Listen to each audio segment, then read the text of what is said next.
Good. Okay. Hey again. Thanks a lot for coming in and attending 8th Annual Startup Boston Week 2024. And thank you so much to Suffolk University Sawyer Business School for hosting us. They have a beautiful downtown location that is great for exploring Boston's innovation and connecting with tech leaders in the and all the leaders of the industry. The goal behind Startup Boston Week is to connect the entire greater Boston and New England startup ecosystem, all industries, all funding stages, all departments, and all bootstrapped and funding stages for 5 days of learning and connecting with one another. The team that creates Startup Boston is all volunteer. Everybody who's creating this conference today, including myself, we are volunteering our time. So thank you very much for coming and attending this conference. We value your input for creating this ecosystem and community with us.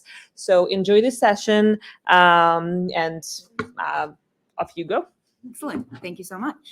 Well, hello, everybody. Welcome to today's panel on key success metrics for high-performing CS teams. I'm Kate Bischoff. I'm the Director of Client Services at Ptolemy, which is a financial startup downtown, and I'm thrilled to be your moderator for this discussion. Our focus today is on harnessing the power of data to drive excellence in the post-sales phase of your business. We'll explore how to become more data-driven, leveraging metrics not only to enhance your team's growth, but also to advance your own leadership career. Additionally, we'll dive into understanding which metrics resonate most with the C-suite, ensuring that your strategies align with top-level expectations, and help to drive business forward. We have an incredible panel of experts with us, each bringing a wealth of experience and unique perspectives. Together, we'll uncover actionable insights and strategies to elevate your customer success practices. So before we dive in, I would love to just see a show of hands. How many of you are individual contributors to a startup business? How many of you are current CS leaders? Great. How many of you manage just the CSMs?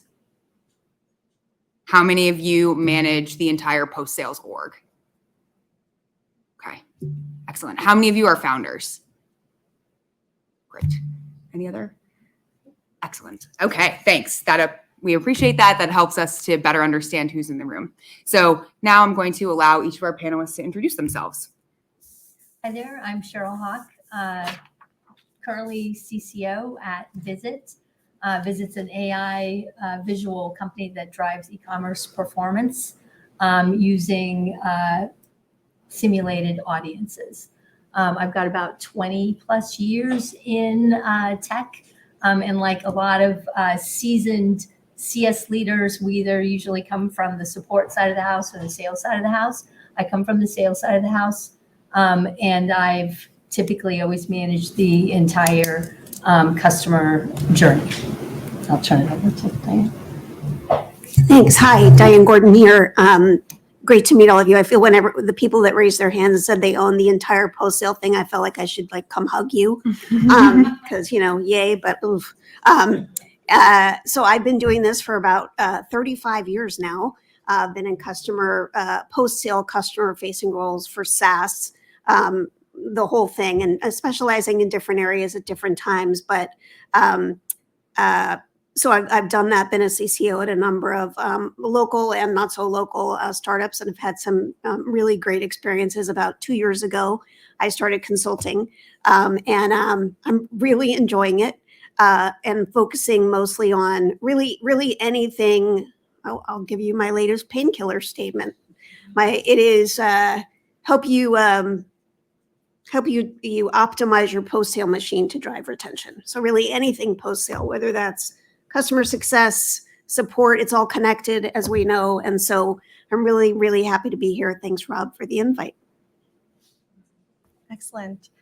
I'm Kate Sartarian. I'm the VP of Customer Experience at a company called CR Interactive. We're a vertically focused software company that provides CRM and website solutions to residential real estate agents. Awesome. Thanks. So at this point, we're going to start at the very beginning, which is an excellent place to start. So what are KPIs and why are key performance indicators important for a customer success team? Kate, I'm going to let you take it away. All right, KPIs, key performance indicators. It's hard not to like dive into the other questions, I realize. Right. So keeping it high level, at the end of the day, your KPIs help you understand like how you're performing, and customer success is just like every other portion of the organization, and they need to help show their value. So as we dig into specific metrics, I think we're all going to learn through this session more around what are the metrics that are most important for CS to be tied to, and then how do they communicate that to the business. Absolutely. And for those of you who are managing larger customer success teams, first-time customer success managers, what KPIs, Kate, would you say are essential for new professionals to the industry to understand and master as they're starting their career in this space? Yeah. So for customer success managers and new customer success leaders, it's really important to understand that you're in charge of the revenue. You are there to retain the customers. And so whether or not you are incentivized or goaled against that is sort of separate than the fact that at the end of the day, any decision around the effectiveness of your organization is always going to come back to churn or retention, depending on how your organization focuses their energy. What I like to tell customer success managers or leaders that are managing customer success teams is to really be cognizant of what are those revenue goals of your organization. So are you really focused on logo retention? Are you focused on managing net revenue retention? And depending on your ultimate metric and goal, your behaviors should shift and change so that as you're managing your book of business, you're not there to be their best friend. You're there to identify in your portfolio of customers, who are the customers that are at risk? How are you going to manage them? And perhaps, I mean, everyone has their own opinion, but certainly I know I tell my team consistently, like, identify the reds so that we can forecast and plan for them. Identify the reds that you can turn around, but identify the yellows. Let's get those yellows to greens. And I think those are the strategies where, again, if you're not aligning your client management approach to your goals, you may be wasting a lot of energy and not really getting where you need to go. Awesome. Can I make a comment? Absolutely. Thanks. So a thing that may come up in a little bit, but just in case it doesn't, is it's so important for you to think about, absolutely, whether it's revenue retention or expansion. Those are really, unfortunately, by the time they happen, they're too late. They're what I call lagging indicators. You will get measured on them and compensated on them, but it's super important to identify the leading indicators that you can actually look at and take action on before you get to the lagging ones. So red and green, red, yellow, and green. But think about other things besides a health score that might be a leading indicator. Has the customer gone dark on you, right? Anything you can measure, right?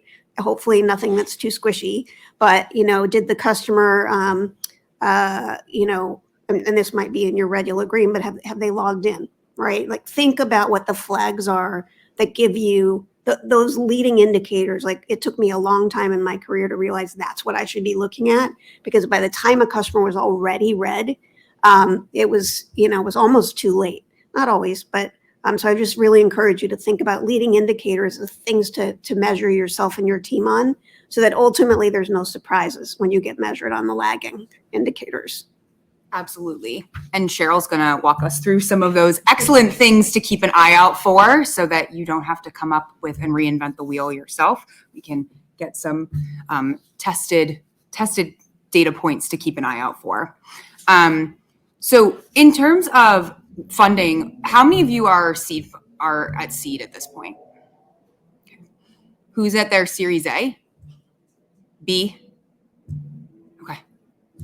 So the next question is for those of us where there's a higher functioning CS team. We're not in infancy anymore. We're sort of progressing along. What metrics should higher functioning CS teams care about? And I'm gonna ask you, Cheryl, about this one. Thank you. So I'm going to sort of continue with what Diane was talking about. Basically, you should be measuring metrics along your entire customer journey. So if you think about in the beginning, you're implementing your customer. So the metrics that you measure there is TTV, so time to value or time to live, and really understanding what value is and what implementation means at your company. And then going through the journey, and that's a leading indicator, right? So from the leading to the lagging. So how well you understand, like even what your baseline TTV is, and then going from there. And then when I'm building a journey, the next stage in the journey is adoption. So understanding what does adoption mean at your company? And then what are the indicators that people are adopting? And then it could be around usage. It could be around, it's really all very product and company dependent. It could be logins, it could be uploads, downloads, that kind of thing, but really understanding that and then looking at how do you know when somebody's sort of at the optimization and expansion place in your journey? And how well you guide them through adoption and get them to this optimization place. And that typically is tied to, are you tracking entitlements against what your contracts is? So if you have in your contracts a certain number of users, certain number of seats, a certain amount of data that can be used, how far is your customer at using their entitlements against what they've contracted? So one, do you know then if you're ready for somebody to maybe be upsold, so like at 80% of the way through their contract, or they're 80% of the way through their entitlements, or are they at 100%? And then the last one, obviously, the obvious one that everybody tracks is, retention, which is the lagging indicator, right? So renewal rate, gross retention, net retention, all of those things are things that every team is tracking. And then if you think about the supporting layer in customer success, which is support, is also understanding your tickets, like how many tickets, what's your ticket resolution time? Are you measuring CSAT, which is usually more, like at the ticket level, but those are across the board. Those ticket metrics can be very important. Awesome. Thank you. So for those, we have people in different phases or stages of their startup right now. Diane, I'm curious, how do you feel like KPIs differ, or how can metrics change as you're moving from phase to phase? Sure. Sorry for stealing your thunder. I didn't realize that was coming. So I think it comes down to like are there any recognizable patterns yet? Often early stage, there's so few customers, or you have so little data that for you to kind of go, we're going to anchor our, health scores on these 3 factors. You kind of just don't know enough. And so that's one challenge. And the other challenge is you might not have the systems to get the data. So you're anchoring your measure on something kind of squishy. And so at the early stage, you're likely going to go based on how's a relationship. Do the people in the company, might not be a CSM, might be your one pre-sales CSM support person. What's their take on how engaged the customer is and how well they're using the product? So my point is that early stage, you shouldn't be too hard on yourself to establish these like rock hard early indicators, because A, you won't know, and B, you're not really totally sure what they should be. I mean, other than the customer using the product and responding to your phone calls, it's going to be a little hard to tell what ultimately makes a customer renew until you have enough of a sample size. As you grow, though, what you really want to do is, and I can't say this enough, is like settle on a couple of metrics you're looking at week over week over week and taking action on. Don't just every so often go, I wonder, it's been a while since I've looked at the number of support tickets for our customers. No, you have to pick a few things you have good data on as you get later stage, and then that family of things grows. But you don't want it to be too big, right? You have a set of things you look at. But my point is that I've talked to some really early in their career, CS leaders, and they're working for tiny startups, and it's like, I need these metrics. I'm like, well, how do you even know what good looks like? Other than the obvious things, like they're taking your calls, for example. So I would just say at the early stage, you should anchor more on the relationship and just general adoption. And as you grow, you want to use the data that you have available to in your systems, and try to stay away from identifying indicators that you can't actually measure. And because then it's just one person's opinion versus another. Absolutely. And that brings up a great point, Cheryl. I'm curious if you could pick 3 success metrics, where to start. You gave us a lot of great acronyms: time to value, tickets. What would your 3 top be if you're starting out? My top 3 would be the first 2 are on either side of the leading lagging, which is TTV. That is so critical to get that right. So I would definitely focus there.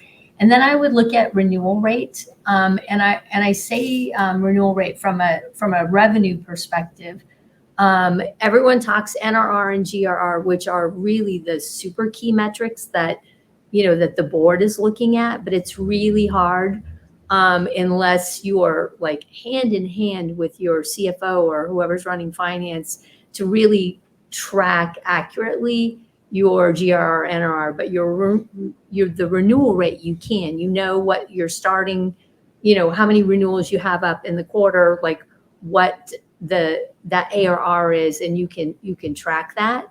And then the third one, if you have the ability to if you can implement a CS platform, I'm a huge advocate. They have various price ranges for all different sizes, but if you can implement a CS platform and be measuring health, again, against what your company determines is health, that would be what I would choose. If you can't, this is going to be a little bit different than what we've talked about, but the very far end of the customer journey, it's the magic place. It's called advocacy. I would measure the percent of referenceable customers in your book, because that forces you to have the conversations that you might not be having in terms of, would you be a reference? It's referenceable is, would you be a reference for sales? Would you do a case study? Would you speak at a conference? Would you talk to an analyst? Would you talk to an investor? But at the very basic, would you talk to another customer? And if you're having those conversations, that will tell you very quickly how healthy your customer base is and what you might need to do. Excellent. I would add just one thing to that, which is if you have like systems or no systems at all, like the one thing to track is when was the last time you talked to a customer. And whether you're using spreadsheets or Salesforce or something, you can easily run a report and kind of go, when's the last time a customer engaged with you? And if the customer hasn't talked to you in, depending on your ARR size, if you're working with mid-market customers and you're not talking to them early stages once every 30 days, something's not right? Either, they're ghosting you. And so that they miss one meeting, like tracking engagement is such a simple thing to track. And it speaks volumes. Even if they're unhappy, if they're talking to you and they're unhappy, you still have a chance, right? So if they're silent, and this is it's easy for any of us to go through our calendars and go, when was the last time I talked to Rob? In my view, always too long ago. But we can all do that really easily. It's an easy metric to run. So depending on, what you want to do, stay in contact. Doesn't have to be meetings, it can be an email, something, but that's a key metric. I would add one thing to that, because what will happen is your CSMs get into a trap Yes. of they're not talking to the right people. Mhm. So if you're only talking to somebody who might be using the platform but can't make a decision about renewal, then so it's like, are you talking to a champion? Are you talking to an economic buyer? There are, lots of definitions out there of what is champion, what is economic buyer. And you can track those usually in your CRM. There's a place to track roles. And so tracking, if you're talking to those people, Right. is key. Totally agree. Absolutely. So we've talked a lot about the customer success org, and like we alluded to earlier, it touches every part of the business. And my favorite thing that I heard when I was first starting out is that every single employee at a startup is customer facing, whether you're not actually interacting with an external customer, whether it be our engineers, whether it be our developers, everybody at the end of the day is ultimately serving the customer. So Kate, I would love to hear from you, since we know that customer success is sort of the linchpin. How do you use customer success metrics to influence product development in the early stages as you're sort of shaping who you are? Yeah. So my product counterpart currently, he and I often talk to the business about product as the cake and customer success as the icing, right? We just kind of smooth out any imperfections that may exist. And so with like that sort of frame in mind, I think especially in early stage organizations, customer success is your customer insights engine for the business.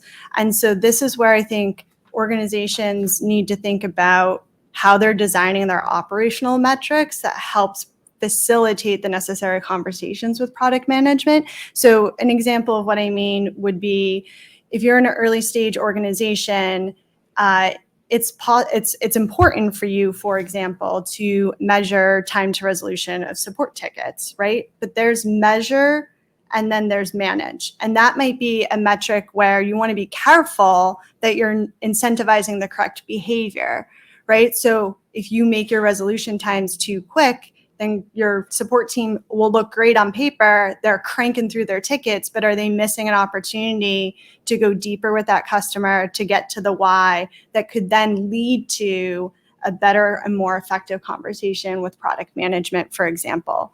So I think anytime we can be documenting insights is really critical in customer success. And then I think the last piece that, especially in the early stages, it's so important between the customer success and product management relationship, and I'll tie this back to metrics, I promise, is really having that really clear and shared understanding of the core use cases of the platform. I think it is very easy to be like, I am voice of the customer, and I'm telling you, our customers want to go left.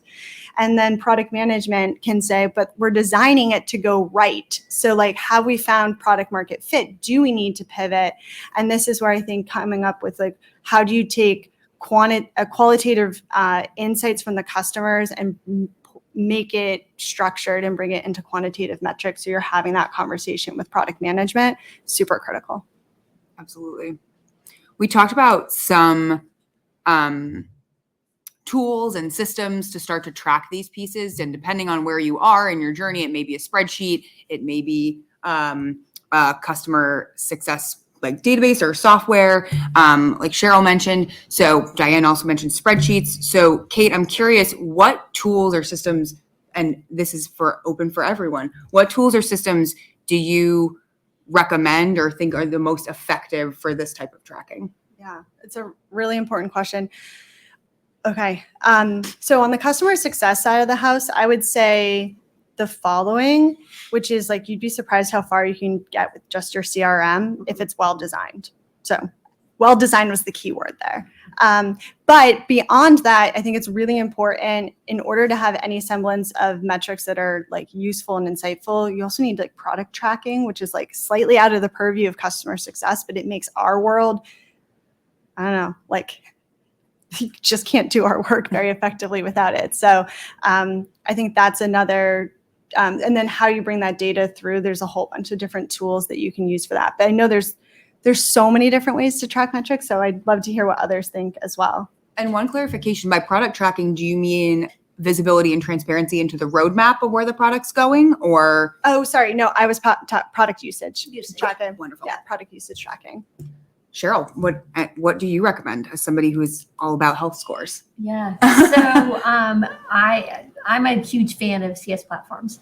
I've used just two of them. I've looked at a lot of them recently because I just purchased again. So I've implemented Gainsight 3 times and Catalyst now twice. And Catalyst lets you basically, you don't need a CS ops person. It's really easy to implement and manage. But the key is getting your product data in, basically getting the product telemetry data into your CS platform, because otherwise then it's really just kind of your own version of Salesforce, and you could just use Salesforce for that. But getting that and then having all the triggers and playbooks, that's what makes it so key, is you can build your health scores based exactly on what makes your customer healthy. You can build your journeys inside of that. You could run NPS from within the platform as well, and have all that data feed in. So huge fan. Diane, what do you recommend? So, I'm really, really old. I remember when Gainsight was first introduced, I was their second customer. I'm actually wrote a chapter in their first book for Nick. That's how old I am. Oh my goodness, it's so good. I'm going on vacation. So I have also implemented Gainsight a few times, never really successfully, I'm afraid to say. I love the company. I do think that it's sort of like I think it's a great company. They've made a market. I think the product is good. I think the challenge they have is really that they were the first. And so, anytime you're the first of anything, you have this sort of legacy set of customers you've got to bring with you. And so they are slowed down by innovation. They can't innovate. They have this like heavy tech debt that newer, they always have this like the newer one's going to be cooler and lighter because they don't have all that stuff. So it's really not their fault. But Gainsight is a great solution. I've also implemented Catalyst. I'm actually using Catalyst at a customer right now. I've also used ChurnZero. I'm a big fan of ChurnZero. And I recently just implemented PlanHat, which was my first experience with that. And I agree with what you said. You can get you can do a lot with your Salesforce instance. And I think as long as everything you're doing is data-based, in other words, calculating a health score, if your product usage data is being brought into something like Dome or Salesforce, it can all be in there. If everything you're doing is kind of like, I just want to calculate a health score, or I just want to know when the customer's read, then I think you stay there. As the minute you start wanting to instrument workflows and playbooks and do alerting, you can absolutely, in fact, the company I'm at right now with the IT guys, I don't even know why we're using PlanHat. We should just do this in Salesforce. I'm like, well, you could. You totally could. I mean, there's no reason why not. You just need to decide how much you want to invest in customization and in sort of single siloing that work into your one Salesforce administrator versus having a tool that's more in your control. So I think it's, if it's just about data and reporting, use Salesforce or your CRM. The minute you want to start doing things like, I want to build a success plan, or I want alerting when a customer does this, I want the task to get created for the CSM to go, don't start building that out in your CRM. You can, but you're going to sort of tie yourself to a pretty limited resource. But I think all the tools are good, really. And I do think that they're marketed so that I get the sense that PlanHat is aiming, kind of like smaller deals. Catalyst, kind of the same. PlanHat's kind of at the really low end, simplest. And I think they're all, they all have their quirks, Sure. But I do agree that PlanHat, if you're going to not invest in a full-time ops person, you don't want to go with a Gainsight. Probably want to go something like PlanHat or Catalyst. Even ChurnZero, I think you're going to maybe need an admin for that. So, yeah. I know we've talked a lot about customer health scores and then other metrics that can contribute to your health scores. This is an open question, so anyone can feel free to take it. Do you all feel like there's a sweet spot in terms of the number of factors you are looking at in your health score? At some point, Kate's laughing, at some point, is it just too expensive? Have you tried to do too much with one thing? Kate, maybe you want to, or anybody, feel free. Yeah. I'm just curious if you find that there's a good lane. There's this I consider it really precious real estate, right? Okay. It's super precious real estate. Anything that's going to be in this score, and so you want to make sure that any component in there, you're going to have an indicator. Every customer it's going to be applicable. So, for example, one of the companies I'm consulting with had their NPS response as a piece of the health score, but most customers never respond to an NPS survey. So mostly that was a blank where they were using that real estate for something.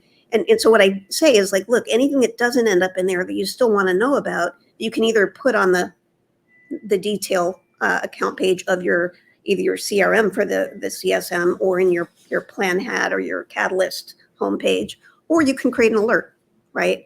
And so the way to think about it is are you gonna have data for most customers? Do you need to know right away? Because if it's a thing you want to know right away, sticking it in a health score doesn't mean you're going to know right away. So for example, NPS is a good thing to alert on. Another thing to alert on is the customer, what was the other thing? Something good to alert on that you want to know, right? Oh, your champion changes roles. There's software out now that can tell you when a buyer or a champion changes. You don't want to stick that in a health score. It's going to get buried in there. Your score might still be green, even if that happens. You want to know as quickly as possible. So you want to think about like how important the timing is of the component.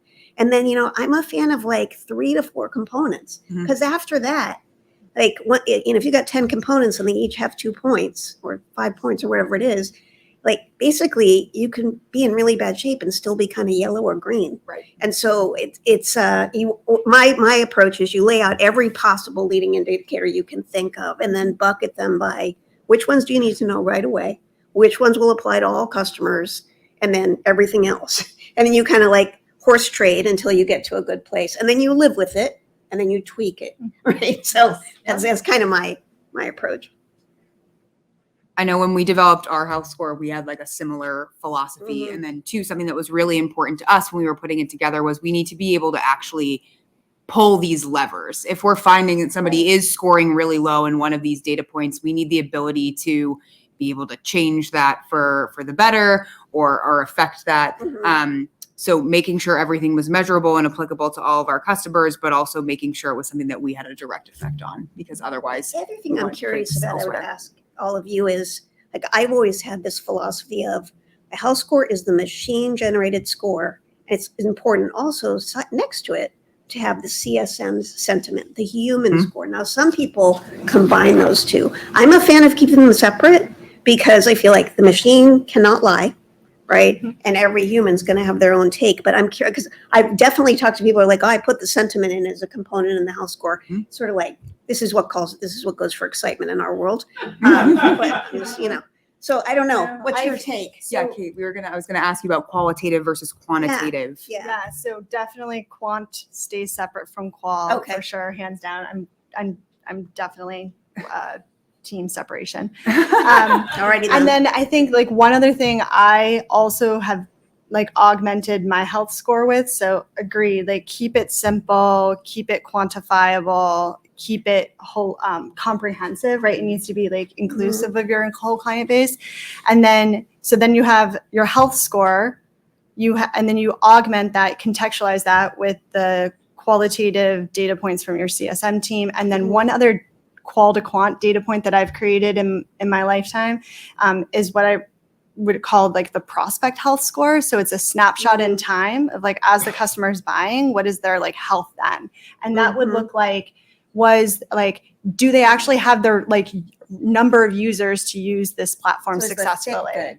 It's Is the fit good? correct. It's like Okay. almost like product market fit like a little that. bit. Was it a departmental buy when it should have been like a more enterprise buy, right? So like, are we under the radar? And then that data point comes into play with the health Mhm. score when you start using those two data points to I forecast. really like that because Absolutely.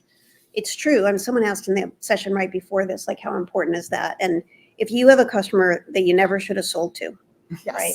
And you know that, then they should get a red in that bucket right away. Exactly. And Right. then your CSMs can then contextualize. So when I see this really I love red that. client, Yeah. but they're also have a low product market Yeah. fit, then I know how I'm going to That's spend my right. energy. That's right. Absolutely. Thank you. Yeah, my sales team didn't like that one, but Well, you're My not CEO saying did. don't do it necessarily. You're just sort of saying, let's take it. And it also helps you with things. I was just on a call today with the CEO of one of my customers, and we were talking about whether it made sense to try to save a customer who was really red. We never should have sold it to them. Exactly. We could do That's exactly it. everything. We could do all the things, and they probably still would churn. And so having that extra component would be really helpful.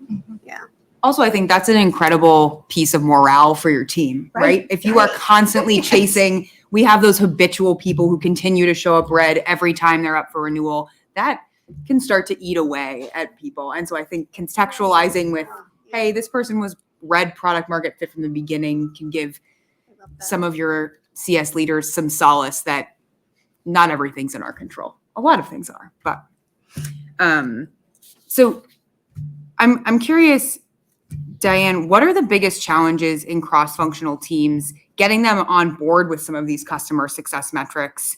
Like, and how do you address that? Like, we talked about the sales team sort of being, friend or foe, if you will, and then product and engineering. Sometimes we need to get everybody thinking, in line.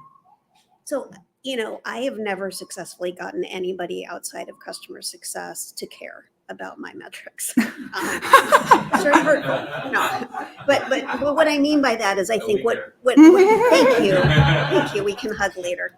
But the way I think about it is there are leading indicators for bad customer success metrics, and those are the ones that I want individual organizations to care about. So the way I think about this is when I report up my customer success metrics, my leading indicators and the lagging, I'm also including in my report the roll-ups from support on their key metrics, the roll-up from product on their bug metrics, the roll-up from professional services on their responsiveness to requests. So for example, one of the companies I'm working with now, we have a cross-functional metrics report that I initiated because I really believe what the thing is like if you go and report your team's metrics and you're like, they're not so good, but it's because support isn't answering tickets. There's a real connection between these things. Those are the leading indicators to our leading indicators. And so it's you're not going to get them to care so much about whether your customer is showing up to meetings, but you will get them to care about whether you're showing that their response times are poor.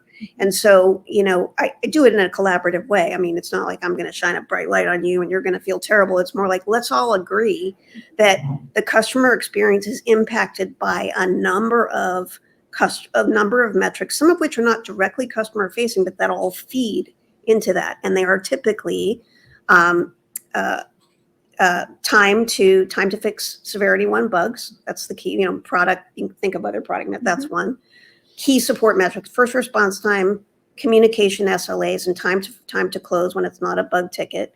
Professional services: time to scoping, time to delivery. I mean, you might have time onboarding might be a thing. And so what you want to do in your dashboard is show, yeah, sure, here's where we are, red, yellow, green, and behind the scenes. This everything that impacts us. This is what those are too, and that those are the metrics they care about. They're not going to really ever get invested in mine, and I don't blame them. So that's how I kind of approach that. Absolutely. And when we're talking about our broader metrics and how they affect the company as a whole, I'm curious, Cheryl. I think this goes well into our question about what metrics does the C-suite care about? What do they need to then report up to the board? How are we creating a compelling narrative for them? Sure. So I think almost all companies report to the board the NRR and the GRR. But what becomes important is what are, again, like how are you able to predict those, and what and can you predict them reliably? So I just recently attended my first board meeting at this company, and they're like, so what's your kind of biggest thing that you're working on? And like, I don't have any leading indicators. So I'm going to basically be building baselines right now so that I can have leading indicators so that then I can reliably share. So they actually do care that you are building the leading indicators. And then, but the NRR, GRR, CAC, and lifetime value. And while you don't always have access to all of that, you can be asking questions around the cost of acquisition, and not just to be snarky about how much the sales team costs in terms of what you're spending to get a customer, but understanding what you're getting to, how much it costs to acquire a customer, And when that customer basically turns green from a financial standpoint, Mhm. like how long do you have to keep them active before they turn green? And which is not the health score component, but that is what the boards typically and C-suite typically care about. And then what many companies I've been at recently is all land and expand. So what does the expansion motion look like, and how are you, which goes to NRR? Excellent. I would just add, like, I know my board cares about all those things, and then they specifically care about revenue quality. So that is looking at GRR and NRR by client segment. So Yeah. just another way of looking at the same data. Absolutely. And Kate, that's a great segue. I know you spoke about operational and financial KPIs, and obviously you're reporting those things up to your C-suite as well. But what are the differences in those pieces, and maybe where do they fit as you're creating these health scores, as you're trying to, give your customer success leaders the tools that they need to successfully do their role? I think I just go back to the comment of like, what's the purpose of a KPI or an operational metric? And it's really about incentivizing the correct behaviors. Mhm. So again, it's like, I do think about my operational metrics as being dynamic. Like what worked last year may not be the same operational metrics that I want to carry forward this year. Like I don't overhaul them holistically, but it's just like, a little less of that one, a little more of that dial, that sort of thing. And I think like that's it. I think at the end of the day, it's like there's too much there's too much variety to give a very key answer, but it's really about just thinking about the design. Like I think most people will ask the question of like, what KPI should I be measuring? And it's like, well, I don't know. What are you trying to do? Right. So it's just like, go back to like, what is the behavior or the outcome that you're seeking?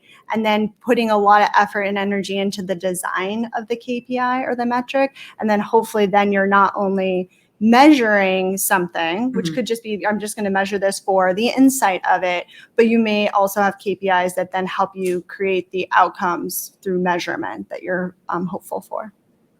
Absolutely.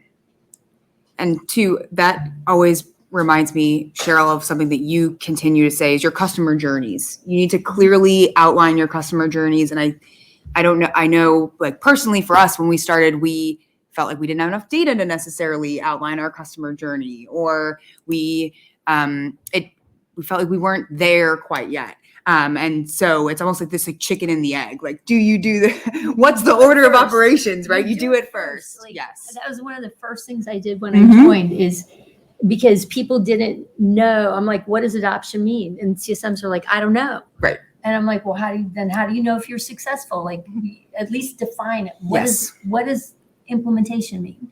When does a customer done in implementation, and when, so yeah, I think and then you iterate on it, but I think you do it like early and often. Absolutely.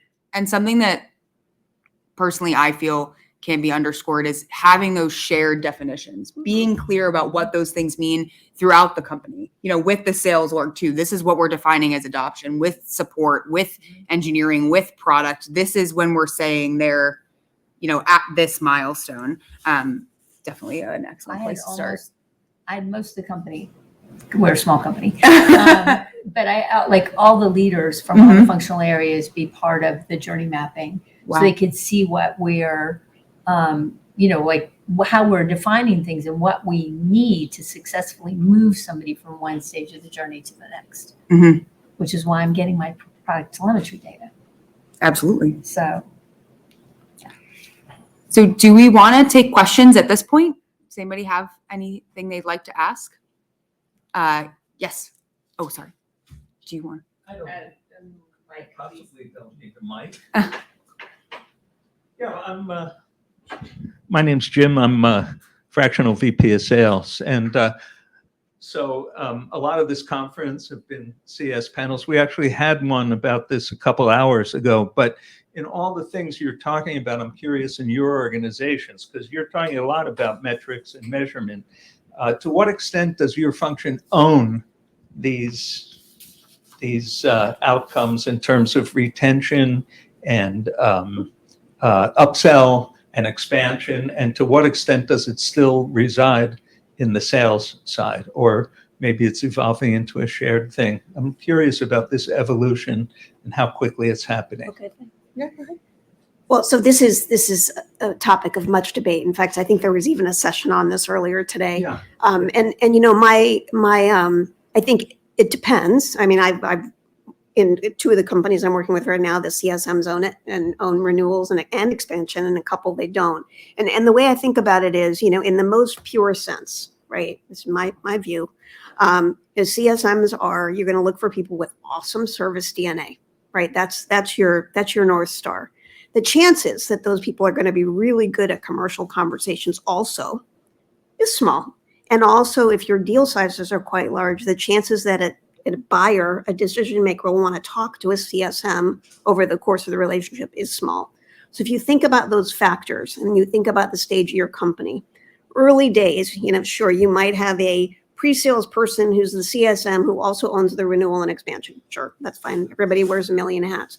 But if your deal sizes begin to increase, right, and your AR begins to go up, and you hire CSMs that are increasingly really good at being services people, you're going to want to think about bifurcating the responsibility for commercial operation, for commercial transactions. It's just, you can make it work, and there's lots of cost reasons to try to make it work.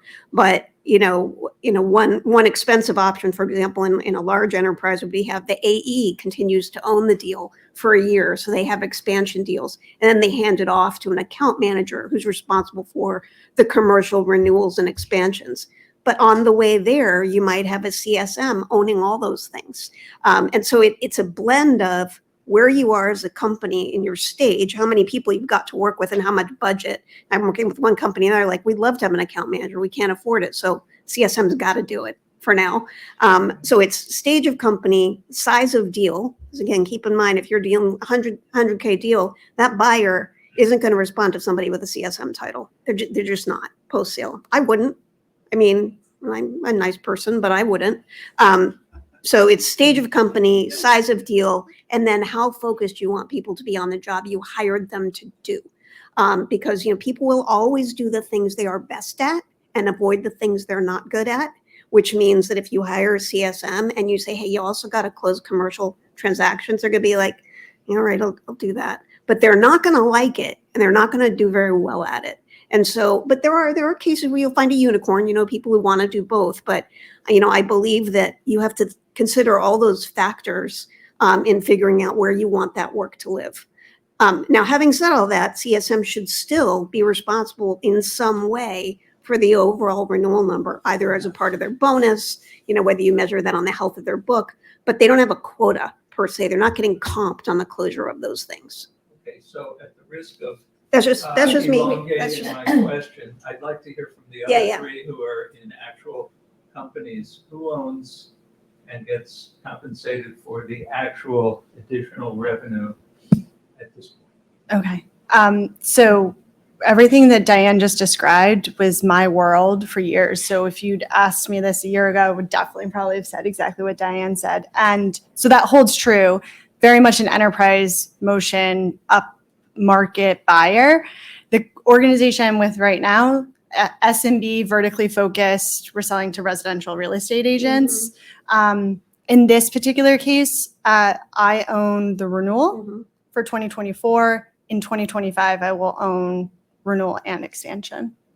So the salesperson's out of it. Correct, just new business. The two of you, if I may. Yeah, so I will say this is the first job I've had in my entire career. I don't own revenue. But also I want to just talk about the sort of whether it sits in broad customer success, not just CSM, but broad customer success. So I have also historically, I've had CSMs own renewal and expansion. I've had CSMs not own that, but I've had an account management function that rolled up to customer success that allowed the sales function to focus on new lands, because to not take the eye off the ball, if you're a land and expand, you have to, and you don't want to be commingling necessarily that. You can focus on new lands, and you have a team that owns renewal and expansion. Is an expansion part of landing and expanding? Excuse me, It depends on how you, I'm sorry, just out of respect of the virtual attendees, Go please, for it. in the mic. I mean, Oh. no, just ask the question in the mic so that Oh, they in the can hear mic. you. It just, they Isn't- can hear you. The reason I'm Yeah, saying no, is no, I no. come out of a world of enterprise sales. so Probably, I've been probably older than Diane, despite her bemoaning how long she's been around. We'll talk later. And and this has been a big topic of this conference and I know how I feel, and I actually agree with everything Diane said, but in terms of practicality, what's going on, I'm just curious, because sales and revenue and expansion could be new logos, or it could be new people in the That's same true. enterprise. If it's a new buying group, then it should 100% be owned by an AE, I believe, because it's a whole new sales cycle. Okay, cool. Right now, because of the size of our organization, we are responsible for year one renewals along with sales. We are both responsible for that. And then after year one renewals, it's purely in the CS org. So I know there's some other questions. I have something, a specific question that I think Cheryl was alluding on when it comes to customer service. Is a little bit of a pet peeve of mine because I've ran tech support teams, and one of the things is to find the resolution of issues. And I think when I measured how quick they close cases as that, guess what? They close cases very quick. So I'm just wondering your thoughts on what are other things to measure really how is a close really being solved. And I think part of that is what is the efficiency of that team? Yeah, so I divide the tickets or cases into different types, and expect certain, resolution based on sort of the type. I do measure CSAT as well, so that every time, so that if we're closing too fast and we're not actually answering the question, we're going to get a bad CSAT. People will complain because they're already pissed. And so, but I've typically had very high CSATs and very complimentary to the support teams, and making sure that there's really good, that I'm measuring also escalations and how many escalations we have and what do those look like, so I can go back to product and engineering. But it's definitely, it is truly, you have to be careful what you measure. You want to drive the right behavior. And so, but if you combine, sort of like number of resolutions and time to resolution with a CSAT, then you have a kind of a good intersection, I think. Yeah, I used to tease one of my guys. I said, you can't answer the phone with, "This is tech support. Can I close your case?" Do you want to pass the mic? This is probably a little of an expansion of what Diane's kind of touched on. I think all of this stuff, first of all, you have to have amazing cross-functional communication. Your support team has to feel very comfortable pulling in a CSE or a CSM if they're finding that a customer's, hard to deal with on a ticket, or, and I think early days, never, ever, ever did I measure ticket close time. Ever.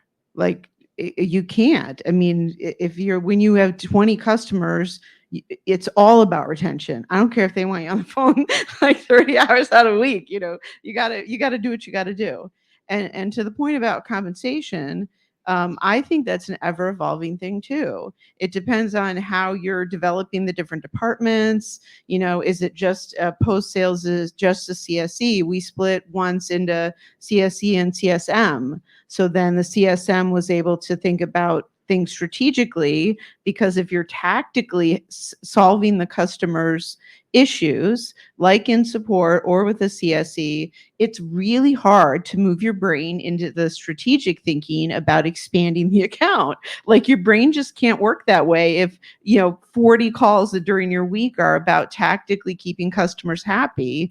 There's no room for strategically thinking, have I contacted the right person up the chain and the right buyer? You're just like, I got to keep them happy, keep them happy. So I think it depends on your structure, and it depends on who's involved in the account. And it is, especially in a hyper growth phase, it can change every 6 months, depending on how many customers you have, how many enterprise customers you're landing.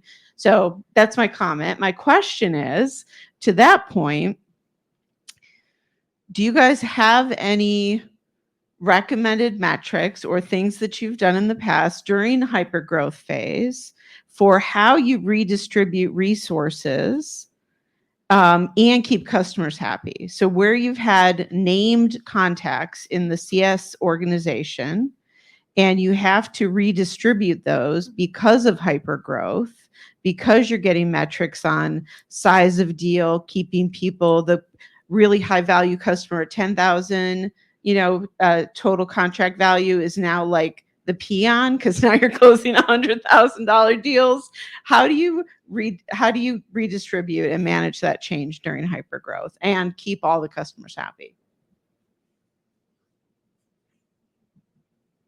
I'll take it, and then I'm sure everybody else will have comments. So community is super important, right? So, and building it right. So if you're going to suddenly really need to, and that was what the session was right before. So if you have to sort of pivot and you're not going to be able to handhold every single customer, you really, really need good documentation. And you need, I think there's different community software or platforms out there, but good community communication and a split. So really identifying what you need to talk to somebody about. What do you need? An actual human? How can you augment that with something can you create some automated things? If you're in hypergrowth, then in theory, there's data, so you can create some automated little mini account snapshots of hey, this is what you did last month, or hey, this is what we see, and those can go out through your CS platform via your community, making sure you're letting people know about new features, you're taking credit for what product is pushing, hey, we have this new thing for you, would you like to join a webinar with our product team? So it's really all about leveraging across the company and leveraging more platform stuff, but making sure you have data. The one thing, and I've been lucky enough to be at companies that grew really quickly. And the one thing I would say is really step back and think about it from your early customer's perspective. Because as far as they're concerned, they're still super important. And so, I actually worked for a company once where they had just decided the customers under a certain AOR no longer would have CSMs. They would be tech touch only. And they just did it. They just did it. And, and then when they emailed the CSM was like, I'm not your CSM anymore. Now you have to contact support. Clearly not a good thing to do. It's a really good thing to try to collaborate with your customers. And for those that are no, I'm not okay with this. Pick the ones that are your highest maintenance ones, leave them with the CSM. Leave it. Just leave it. It's going to do you far more damage than to save the little bit of cost you're going to save. For those that are very low touch, you can say, look, you don't really meet with us that frequently. If you really need to, let us know. Otherwise, have a conversation with them. If, just try really hard to not do the thing that's best for you and worst for your customers, because those early customers they're gold. I mean, I was an early Gainsight customer. I still am an advocate for that company. And so just, try hard not to think about how do we get to our goal fast, take into consideration how that will feel to them, because they were treated like these special early people, and now you don't want to hear from them, and it just feels terrible. So I'm living this Yeah. right now. Right. Right now. Luckily, not what Diane said exactly. We didn't actually do this, but exactly that. Like, we're at a growth phase where those early customers are no longer the ideal customer profile, and so you do have to manage that change with care. And I do have a property in my HubSpot CRM called Legacy VIP, because that's what's required. You know, we have to, Yeah. they're their own customer segment, and then you match the experience to that segment. Right. And I think it's critical. Yeah. I just want to say one thing. If anybody's interested, because I know we're about to be cut off, and since this is Metrics Magic, I have and I don't get anything from this. I'm not affiliated. But the Growth Curve IO guys and Cover Your SaaS is financial. It's a financial metrics package for CS and other leaders in the business that really takes teams through, like CAC and LTV and like all the GAAP accounting, all the CS metrics. It's a really good course. I'm going to have my entire team actually take it. They gave me a discount code for Startup Boston. So if anybody's interested, let me know. It's a URL. So, I could say it out loud, or you could, come see me. But I just wanted you to know it's like $150 per person with the discount code. I think it's $250 otherwise. Okay, that's all. Sorry.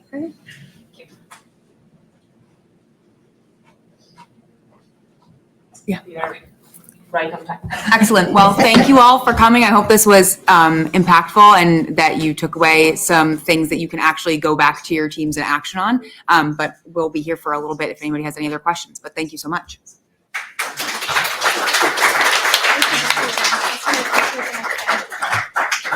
Thank you very much for attending this very interesting and insightful session. Our next session here in this room is called Take a Breath, the art of diffusing difficult